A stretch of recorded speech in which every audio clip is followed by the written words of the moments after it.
আসসালামু আলাইকুম সকল দর্শক শ্রোতাকে আমন্ত্রণ জানিয়ে শুরু করছি চ্যানেল আই সংবাদ স্টুডিওতে আপনাদের সাথে আছি মোহাম্মদ রাইহান। বিস্তারিত সংবাদের শুরুতেই জানিয়ে দিচ্ছি ফ্রেশ আটা ময়দা সুজি সংবাদ শিরোনামগুলো। ফেব্রুয়ারির মাঝামাঝিতে নির্বাচনে বাংলাদেশ প্রস্তুত বললেন প্রধান উপদেষ্টা। মালয়েশিয়ার সাথে প্রতিরক্ষা সহ 5 সমঝোতা স্মারক সই। সময় ঘোষণা করা হলেও ফেব্রুয়ারিতে নির্বাচন হবে না বলছে এনসিপি। ঘোষণাপত্রে ছাড় দিলেও জুলাই সনদে কোনো ছাড় না দেওয়ার হুঁশিয়ারি। প্রযুক্তি নির্ভর সমাজ গড়তে দক্ষ জনশক্তি তৈরি করতে হবে বললেন তারেক রহমান। সবাইকে ধানের শীষে ভোট দেওয়ার আহ্বান। আরপিও সংশোধনীতে সব আসনেই না ভোটের সুযোগ রাখা উচিত মনে করেন বিশেষজ্ঞরা। সশস্ত্র বাহিনীকে অন্তর্ভুক্ত করায় ভোটারদের আস্থা বাড়ার প্রত্যাশা। এবং সবুজে সাজাই বাংলাদেশ স্লোগানে খুলনার উপকূলে প্রকৃতি ও জীবন ক্লাবের বৃক্ষরোপণ। প্রাকৃতিক ভারসাম্য রক্ষায় সহায়ক হবে প্রত্যাশা।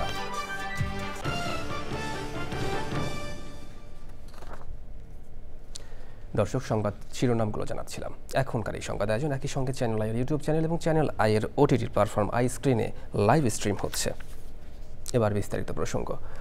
প্রধান উপদেষ্টা অধ্যাপক মোহাম্মদ ইউনূস বলেছেন, ফেব্রুয়ারির মাঝামাঝিতে জাতীয় নির্বাচন অনুষ্ঠানে প্রস্তুত বাংলাদেশ।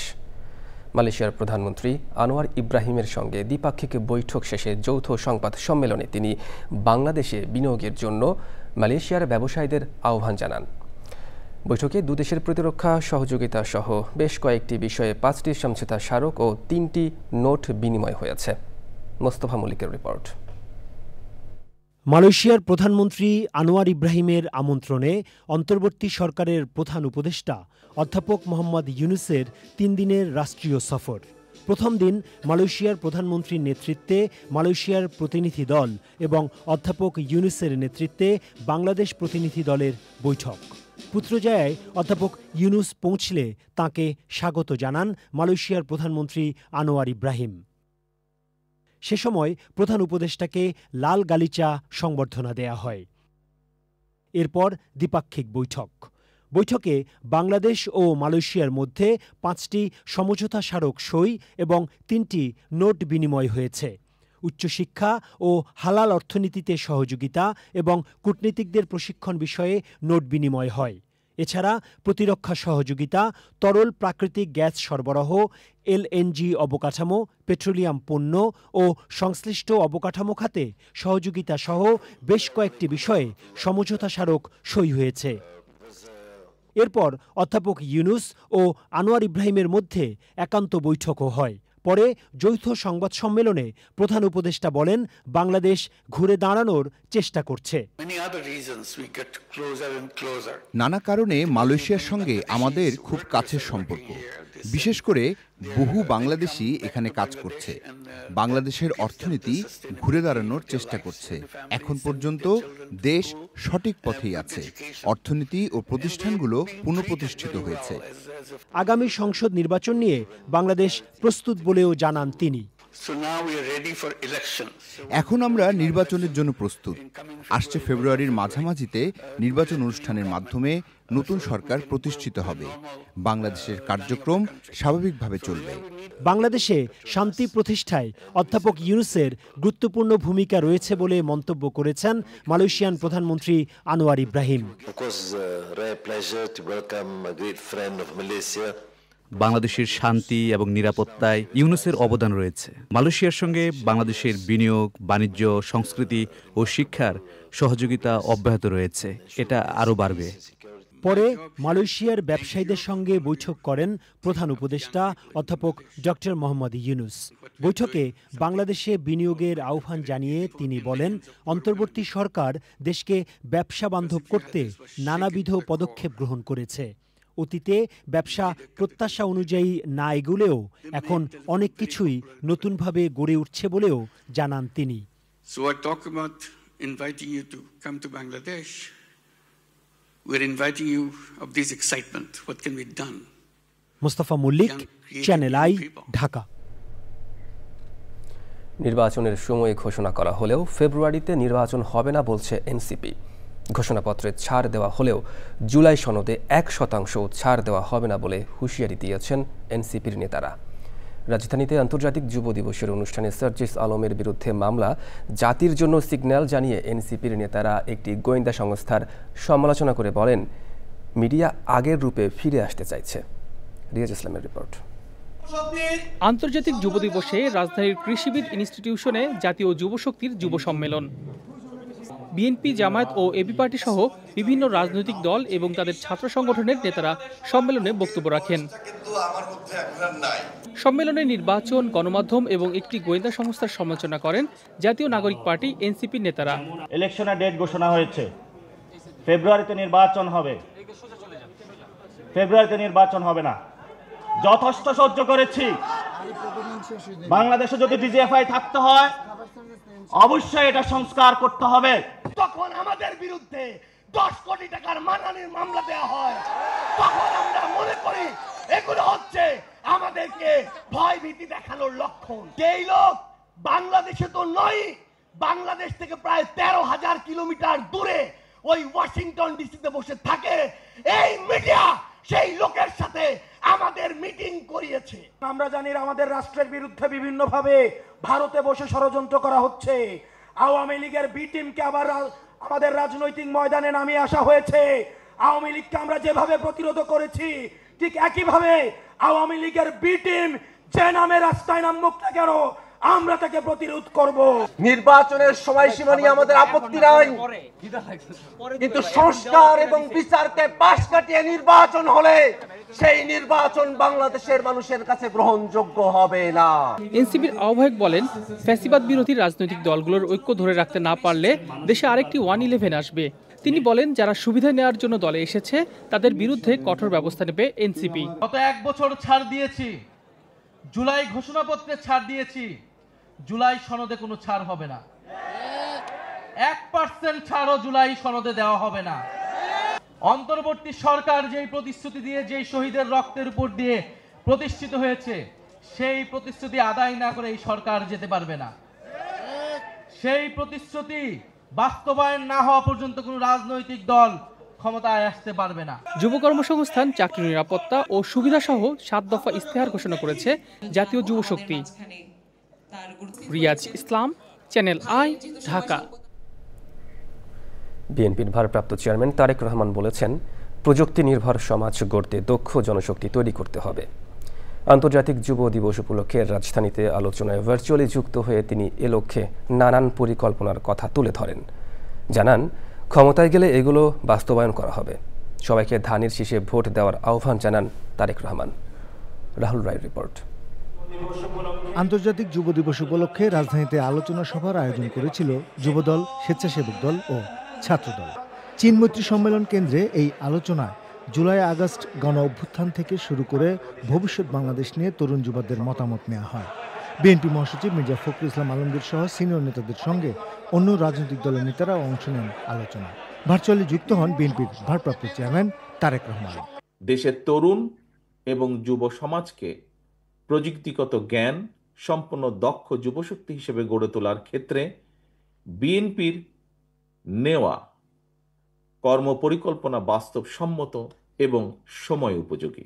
তরুণ যুবশক্তির প্রতি আমার একটা আহ্বান থাকবে, নিজেদেরকে প্রযুক্তি শিক্ষায় দক্ষ এবং যোগ্য করে গড়ে তুলুন।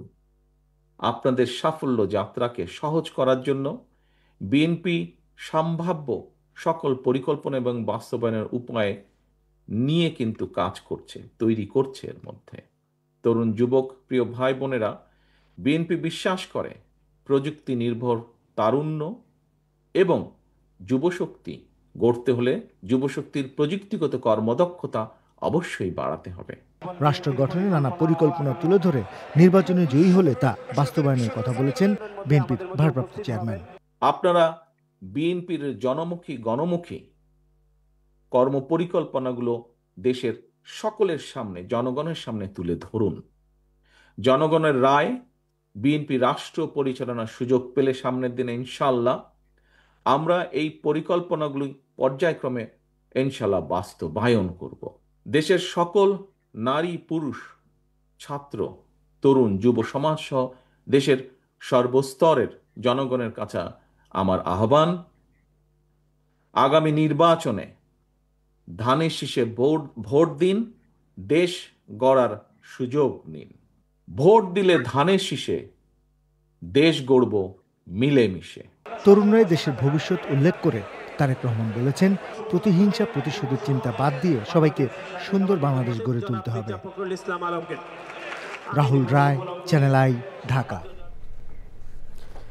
নির্বাচন বিশেষজ্ঞরা বলেছেন, কেবল একক প্রার্থী নয়, আরপিও সংশোধনীতে সব আসনেই না ভোটের সুযোগ রাখা উচিত। তা না হলে ভোটাররা বঞ্চিত হবেন। আইনশৃঙ্খলা বাহিনীর সংজ্ঞায় সশস্ত্র বাহিনীকে অন্তর্ভুক্ত করায় ভোটারদের আস্থা বাড়বে বলেও মত তাদের। আর নিজ প্রতীকে নির্বাচন করার বাধ্যবাধকতা রাখায় নাম সর্বস্ব দল আর বিজয়ী হতে পারবে না, এমনটাই মনে করেন বিশ্লেষকরা। নাজিব বেগের রিপোর্ট। সোমবার আরপিও সংশোধন অধ্যাদেশ 2025-এর খসড়া চূড়ান্ত করেছে নির্বাচন কমিশন।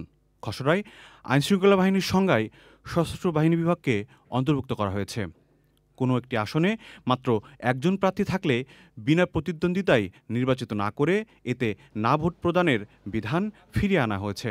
কোনো একটা আসনে যদি 5 জন প্রার্থী থাকে, আমি একজন ভোটার, আমার যদি 5 জনকে পছন্দ না হয়, তখন আমি তো না ভোট খুঁজবো। এটা আমার অধিকার। কাজে আমার কাছে মনে হয় যে আমাকে সেই অধিকার থেকে বঞ্চিত করা হচ্ছে। কাজে আমি অনুরোধ করব যে এই না ভোটটা যেন সব ক্ষেত্রে, সব আসনের ক্ষেত্রে প্রযোজ্য হয়। ভোটের ফলাফল বাতিলে ইসির ক্ষমতা বাড়ানো হয়েছে খসড়ায়। জোটগতভাবে ভোট করলেও লড়তে হবে নিজ প্রতীকে। খুবই নাম সর্বস্ব দল, সেই দলটাও কিন্তু আমাদের খুব পরিচিত ব্র্যান্ডেড যে সকল প্রতীক আছে সেই প্রতীকগুলো নিয়ে কিন্তু পাশ করে ফেলে।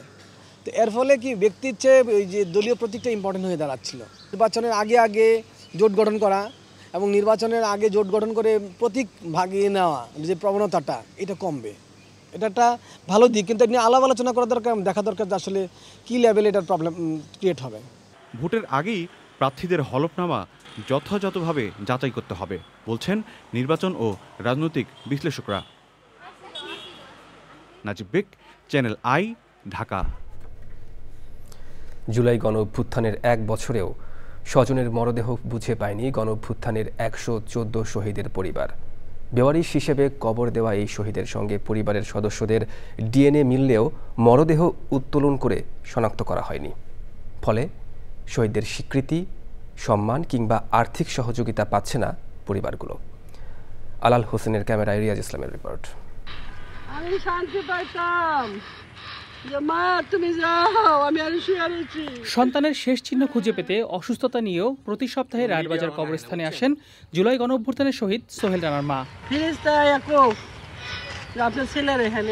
গত বছরের জুলাই আগস্টে রায়েরবাজার কবরস্থানের 4 নম্বর ব্লকে কবর দেওয়া হয় 114টি পরিচয় না পাওয়া মরদেহ।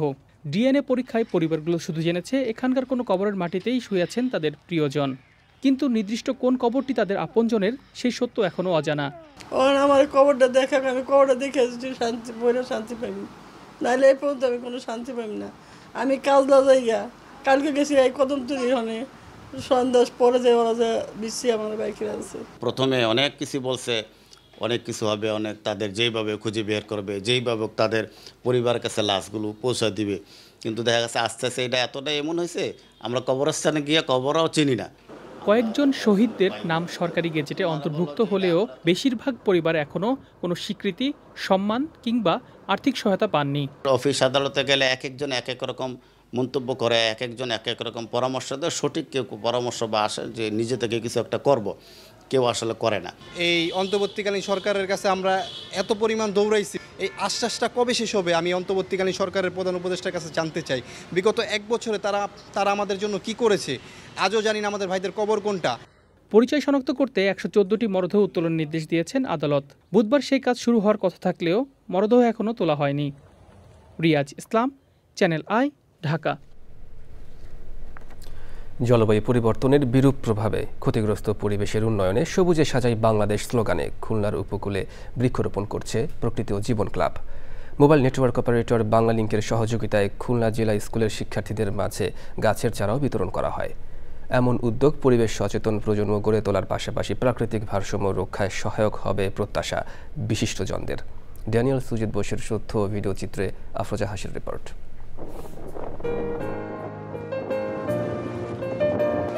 ঘন ঘন ঝড়, জলোচ্ছ্বাস, নদী ভাঙন সহ প্রাকৃতিক দুর্যোগে বিপর্যস্ত উপকূলীয় জনপদ খুলনা। অনিশ্চিত ভবিষ্যতের দুশ্চিন্তায় ঘুমহীন রাতযাপনকে নিয়তি হিসেবে দেখা উপকূলবাসীকে রক্ষায় প্রকৃতি ও জীবন ক্লাবের সবুজ সুরক্ষা বলয় গড়ার উদ্যোগ। সবুজে সাজাই বাংলাদেশ এই প্রতিপাদ্যে খুলনা জেলায় বৃক্ষরোপণ কর্মসূচি পালন করেছে প্রকৃতি ও জীবন ক্লাব। আমরা শুধু যে ফুল, ফল, ঔষধি উপকরণ পাচ্ছি কিংবা ছায়া পাচ্ছি, অক্সিজেন পাচ্ছি একটি গাছ থেকে, তাই নয়, আমরা কিন্তু এর থেকে এমন একটি উপকার পাচ্ছি যেটা কিন্তু আমরা ভাবতেও পারি না। আমরা যেই সব এলাকায় প্রচুর গাছ লাগাই এবং যেখানে প্রচুর গাছ আছে সেখানে কিন্তু 25% হাঁপানি রোগ বা শ্বাসকষ্ট কমে যায় বাচ্চাদের। সুতরাং বাংলাদেশকে যদি ভালো রাখতে চাই তাহলে কিন্তু সবুজে ছেয়ে ফেলতে হবে বাংলাদেশটাকে। আসুন সবাই হাতে হাত মিলিয়ে এই বৃক্ষরোপণ কর্মসূচিকে এগিয়ে নিয়ে যাই। বাংলালিংকের সহযোগিতায় সবুজায়ন অভিযানে উপকূলবাসীর স্বতঃস্ফূর্ত অংশগ্রহণ। নতুন প্রজন্মের মধ্যে আমরা যে অভ্যাসটা গড়ে তুলতে চেয়েছি গাছের চারা রোপণের, সেইটার ক্ষেত্রে এক ধাপ আমরা এগিয়ে গেলাম। আমরা নতুন প্রজন্মকে সুন্দর একটা সবুজ পৃথিবী দিতে চাই এবং এই ধরনের প্রোগ্রামে বাংলাদেশের সামনে আরও বেশি করে ইনশাআল্লাহ থাকবে বলে আমি আশাবাদ করি। পরিবেশ সচেতনতা বাড়াতে বিভিন্ন শিক্ষা প্রতিষ্ঠানেও সবুজ উৎসবের আয়োজন।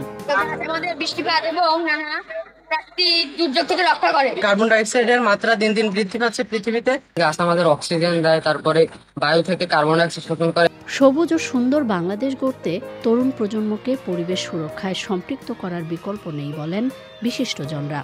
এই গাছ অক্সিজেন মুক্ত করবে, ফলে আমাদের ছায়াশীত আমরা সুন্দর একটি পরিবেশ পাবো। এই গাছগুলি দেওয়া হয়েছে, এর মধ্যে থেকে যদি আমাদের 40 থেকে 50% চারা গাছ বেঁচে যায়, এটা পরিবেশের জন্য তথা দেশের জন্য অনেক ভ্যালুয়েবল। জলবায়ু পরিবর্তনের ঝুঁকি মোকাবেলায় রোপণ করা বৃক্ষের পরিচর্যায় গুরুত্ব আরোপ করেন সচেতন মহল। আফরোজা হাসি, চ্যানেল আই।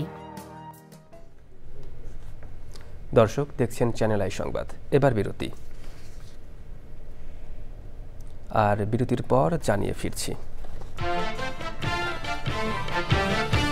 নতুন ফিটনেস ট্রেনার অস্ট্রেলিয়ার নাথান কেলির তত্ত্বাবধানে টাইগারদের ট্রেনিং ক্যাম্প, দলের ফিটনেসের উন্নতির দিকে গুরুত্ব আরোপ।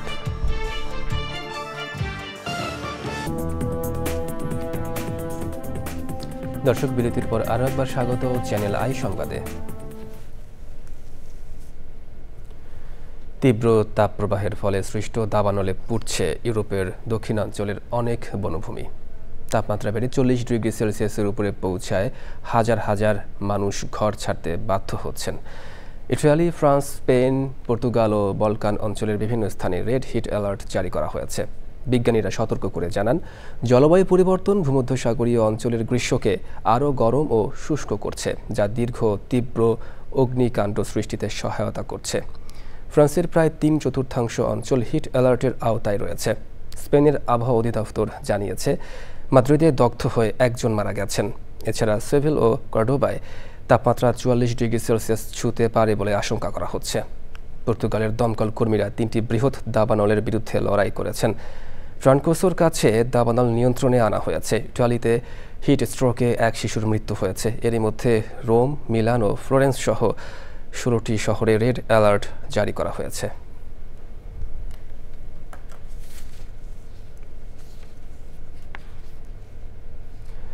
আন্তর্জাতিক খ্যাতিসম্পন্ন চলচ্চিত্র ব্যক্তিত্ব তারেক মাসুদ এবং ক্যামেরা ডিরেক্টর ও গণমাধ্যম ব্যক্তিত্ব মিশুক মুনিরের 15তম মৃত্যুবার্ষিকী আজ। চলচ্চিত্র কাগজের ফুল নির্মাণের জন্য শুটিংয়ের লোকেশন দেখে ফেরার পথে 2011 সালের এই দিনে মানিকগঞ্জের ঘিওরে মর্মান্তিক সড়ক দুর্ঘটনায় এই দুই গুণীজন সহ 5 জন প্রাণ হারান। তাদের অকাল প্রয়াণ বাংলাদেশের সাংস্কৃতিক এবং গণমাধ্যম অঙ্গনে এক অপূরণীয় ক্ষতি বলছেন সংশ্লিষ্টজনরা। মিথিলা নাজনীনের রিপোর্ট। তারেক মাসুদ সিনেমার ফেরিওয়ালা হিসেবে যার পরিচিতি, ভিন্নধারা চলচ্চিত্র নির্মাণ করে বাংলাদেশের সিনেমাকে বিশ্ব দরবারে তুলে ধরেছেন তিনি। তুমি নতুন আইছো, তোমার নাম? শিল্পী SM সুলতানকে নিয়ে প্রামাণ্যচিত্র আদম সুরত থেকে শুরু করে মুক্তিযুদ্ধের উপর প্রামাণ্যচিত্র মুক্তির গান, পূর্ণদৈর্ঘ্য চলচ্চিত্র মাটির ময়না, রানওয়ে, অন্তর্যাত্রা সবই তাকে ভিন্নধারার নির্মাতা হিসেবে পরিচিতি এনে দেয়। তারেক ভাইয়ের কথাটা যতটুকু আসে, আমি মনে করি যে ক্যাথরিনের কথাটা ঠিক তত বড় করে আসে না, কিন্তু আমি তাদের যেই চলচ্চিত্রগুলো আমি বলবো যে তাদের দুজনের একটা মানে খুবই সমান কন্ট্রিবিউশন ছিল চলচ্চিত্রগুলোতে। শহীদ বুদ্ধিজীবী মনির চৌধুরীর ছেলে মিশুক মনির বিশ্ববিদ্যালয়ের শিক্ষকতা, সাংবাদিকতা, চিত্রগ্রহণ, চলচ্চিত্র, ভিডিওগ্রাফি সবকিছুতেই ছিলেন অনবদ্য। বাংলাদেশের টেলিভিশন সাংবাদিকতার পথিকৃৎ বলা হয় তাকে। যারা এখন OTT প্ল্যাটফর্ম থেকে শুরু করে মেইন স্ট্রিম আমাদের সিনেমা হলগুলোর জন্য যারা সিনেমা বানাচ্ছে, তারাও কিন্তু এই মিশুক ভাই, তারেক ভাই, মোর্শেদ ভাই এদের ঘরানার কাজগুলো দেখে অনুপ্রাণিত হয়ে কিন্তু একটা ধারার জায়গায় এসেছে। ব্যক্তির জায়গা থেকে যে এক ধরনের শূন্যতার জায়গাটা, যেটা কখনোই পূরণ হওয়ার না, আর অকালে চলে যাওয়ার ব্যাপারটা, পরিণত বয়সে স্বাভাবিক মৃত্যু একরকম, অস্বাভাবিকভাবে একটা কিছু ঘটা, সেটার ধাক্কাটা আসলে অনেক বড়। চলচ্চিত্র পরিচালক তারেক মাসুদের রানওয়ে সিনেমার চিত্রগ্রাহক হিসেবে কাজ করেন মিশুক মনির। একসাথে কাজের অভিজ্ঞতাকে আরও এগিয়ে নেওয়ার স্বপ্ন দেখছিলেন তারা। তারেক ভাই এবং মিশুক ভাই চলচ্চিত্র মাধ্যমের খুবই গুরুত্বপূর্ণ দুজন মানুষ ছিলেন। স্মৃতি সংরক্ষণের ক্ষেত্রে আমাদের একটা প্রজেক্ট ছিল যে আমরা আমাদের গ্রামের বাড়িতে তারেক মাসুদ মেমোরিয়াল সাইট বলে একটা জিনিস করব। একটা সময় সরকার কর্তৃক মানে এটার জন্য স্যাংশনও ছিল, কিন্তু পরে যে কোনো কারণেই হোক, আমলাতান্ত্রিক জটিলতা বা যে কোনো কারণেই হোক, প্রজেক্টটা আর আগায়নি। সড়ক দুর্ঘটনায় অকালে চলে যাওয়া এই দুই গুণীজনকে শ্রদ্ধাভরে স্মরণ করছে channel I. Mithila Nazneen, channel I, Dhaka. এবারে কৃষি সংবাদ।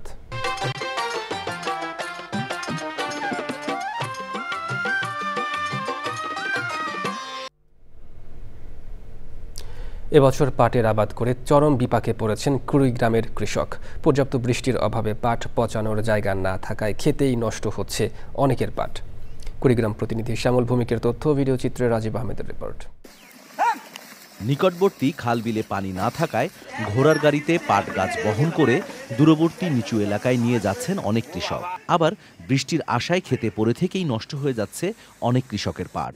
শ্রাবণের শেষেও কাঙ্ক্ষিত বৃষ্টির দেখা না মেলায় পানির অভাবে পাট পচাতে পারছেন না কুড়িগ্রামের কৃষক। পানি নাই, বৃষ্টি নাই, এর কারণে পাট মরে যাওয়া লাগছে, আর পাট জাগাইতে পারি না। যদি ঘোড়ার গাড়ি দিয়ে নিয়ে যাই আমার 7 টাকা 8 টাকা খরচ যায়। এই খরচ দিয়ে আমার গৃহস্থ করি পোষায় না। মোটরের পানি দিয়ে কিছু পাট খাল বিলে কোনো রকম না আইল টেল বাঁধিয়ে পাট জাগ দিছি। পাট খেতে আবাদ করি তো বিপদে পড়ছি। এবছর পাট শুরু থেকে যাবত বৃষ্টি নাই, পানি নাই। এমন পরিস্থিতিতে সোনালী আঁশের আবাদ ছেড়ে দেওয়ার কথাও ভাবছেন অনেকে। পানি মনে কালো কারণে পাটাটা আমার দাম কম করা লাগছে। পানি যদি ভালো হয় তাহলে আমার পাটাটা পরিষ্কার হলে পাটার দাম বাড়বে। এখানে পানির খুবই বড় সমস্যা, এই কারণে পাটের রং কালো আসছে। বিকল্প উপায়ে পাট পচাতে পরামর্শ দেওয়ার কথা ভাবছে কৃষি বিভাগ। জলবায়ুর পরিবর্তনের কারণে জুন এবং জুলাই মাসে কাঙ্ক্ষিত বৃষ্টিপাত না হওয়ার কারণে এই জেলার খাল বিল শুকিয়ে গেছে, ফলে পাট চাক দিতে কৃষকরা সমস্যার সম্মুখীন হচ্ছে। আর যদি বৃষ্টিপাত কম হয় সেক্ষেত্রে কৃষকদেরকে বিকল্প পদ্ধতি যেগুলো আছে পাট পচানো, আমরা সেই ধরনের পরামর্শগুলো দিয়ে যাচ্ছি। কৃষি বিভাগের তথ্য মতে গত বছর জেলায় 17,265 হেক্টর জমিতে পাটের আবাদ হলেও এবছর আবাদ হয়েছে 16,050 হেক্টর জমিতে। রাজীব আহমেদ, চ্যানেল আই, এবার প্রকৃতি সংবাদ।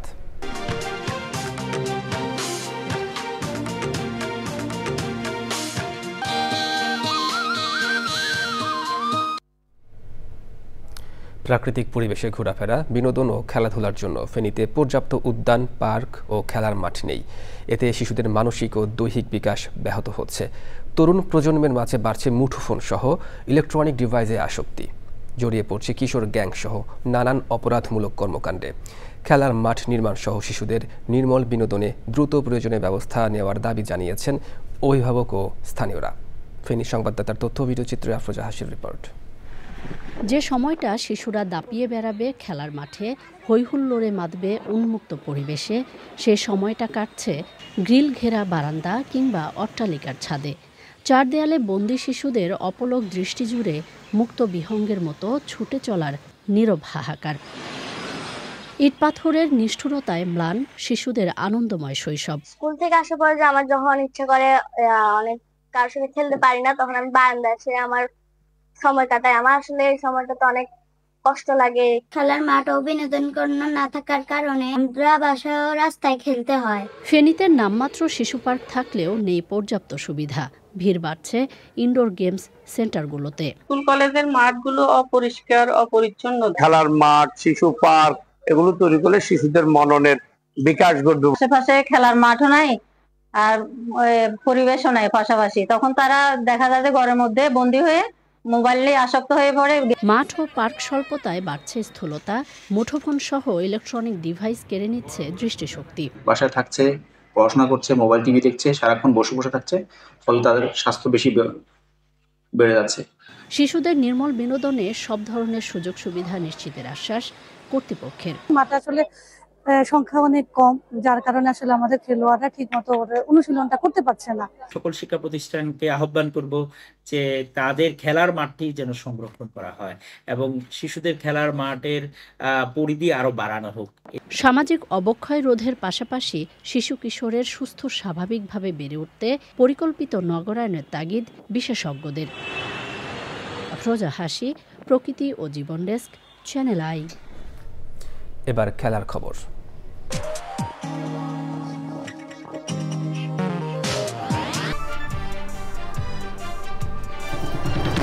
আরপিও সংশোধনীতে সব আসনেই না ভোটের সুযোগ রাখা উচিত মনে করেন বিশেষজ্ঞরা।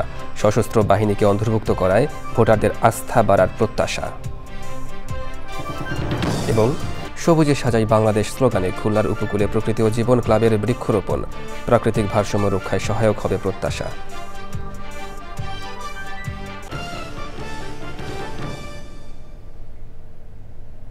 দর্শক, চ্যানেল আইয়ের সর্বশেষ সংবাদ জানতে ভিজিট করুন channelionline.com-এ। যুক্ত থাকুন আমাদের সোশ্যাল মিডিয়ার প্ল্যাটফর্মগুলোর সাথে। পরবর্তী শীর্ষ খবর দেখার আমন্ত্রণ। ধন্যবাদ সবাইকে।